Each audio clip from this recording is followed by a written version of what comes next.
चला लक्ष द्या, याडा आहे रे तो, काही बोलतो. ए चला लक्ष द्या, चला.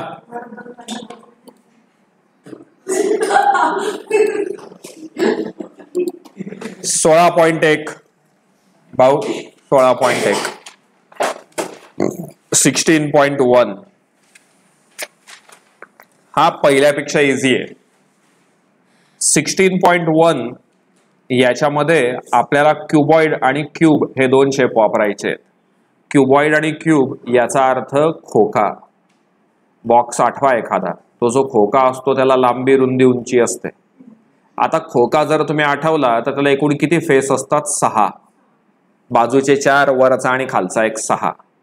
उभे किती असतात? व्हर्टिकल 4. उभे किती असतात? 4 असतात. ही सगळी सूत्र तुम्हाला 9I9 मध्ये आलेली आहेत. त्याच्यानंतर पेज नंबर 106 वरती पण काही सूत्र आहेत. हे खूप महत्वाचे असणार आहेत. काय विचारलंय पाल पहिल्या प्रश्नामध्ये? Find volume. व्हॉल्यूम विचारलंय, बॉक्सचं व्हॉल्यूम, घनफळ. त्याचं सूत्र आहे LBH. थोड्या वेळापूर्वी आधीच्या दोन्ही एक्सरसाइज मध्ये आपलं काय ठरलं होतं की आपल्याला कशाची किंमत माहिती पाहिजे असते? रेडियस आणि हाईटची. या एक्सरसाइज मध्ये या तिघी किमती माहिती पाहिजे असतात, लांबी, रुंदी आणि उंची. मग आता गुरु पहिल्या उदाहरणामध्ये लेंथ दिलेली आहे 20, ब्रेडथ दिली आहे 10.5 आणि हाईट किती दिली आहे? 8. पॉइंट राहू द्यायचा का विसरून जायचा? विसरून जायचा आणि मल्टिप्लिकेशन करायचं. व्हॉल्यूम आहे की नाही? मग आलेला आन्सर कशात लिहायचा आहे आपल्याला? Cubic centimetre. कन्सेप्ट कळाली का? Example number 2. पहिलं प्रश्न आणि दुसऱ्या प्रश्नात काय फरक आहे कोण सांगेल? वाचन करा. पहिल्या प्रश्नाचं आणि दुसऱ्या प्रश्नाचं वाचन करा.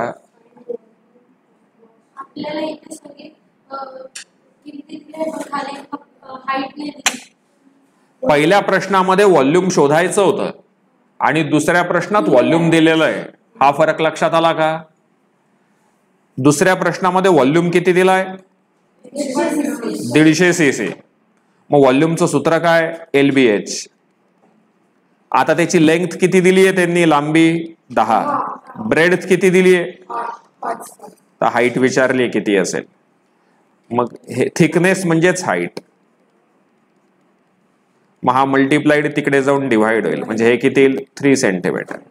मग देअरफॉर थिकनेस इज 3 सेंटीमीटर. तिसरा प्रश्न महत्वाचा आहे, घायाळ. घायाळ तिसऱ्या प्रश्नामध्ये काय करायचं माहितीये का? मी डायरेक्ट आन्सरच सांगतो.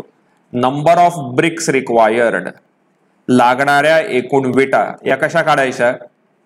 तर काय करायचं? व्हॉल्यूम ऑफ वॉल काढून घ्यायची आणि त्याला भागिले व्हॉल्यूम ऑफ काय करायचं? ब्रिक करायचं. घायाळ, भिंत आणि वीट यांचा आकार सारखाच असतो का वेगळा असतो? भिंत कुठल्या आकारात असते? नाही ना, विटेसारखीच असते. वीट जी असते ती वीट जर उभी ठेवली तर भिंत तयार होईल का? हो की नाही? मला वाटतं भिंतीचा आकार असा असतो पहा.